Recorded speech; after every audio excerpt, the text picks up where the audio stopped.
biggest question is whether or not Apple's reputation for products that just work still applies here. Obviously, this is a shockingly bad and embarrassing problem for Apple, having put out an update that renders your phone unable to connect to the cell network. That's a huge problem for your device.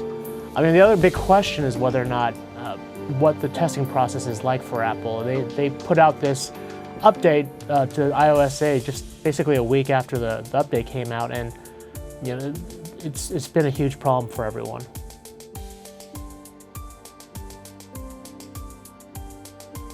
From an investor point of view, though, I wouldn't be too concerned. You know, the iPhone 6 is going to still sell like gangbusters. There are probably people in line right now at the Apple Store waiting to get their iPhone 6.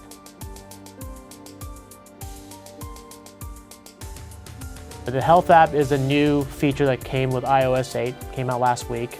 And I don't think a lot of people really had time to adjust or to really start to use it or embrace it. So the fact that it's disabled right now is a minor issue, especially with the bigger perspective that, you know, your phone can't connect to the cellular network. So I feel that's a bigger problem than being able to access this new health feature that, to be honest, I think very few people have actually started using.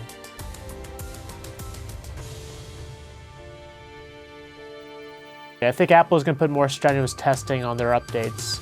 This one came out relatively quickly, and you could tell that there was little testing involved to kind of vet the update to make sure it worked right.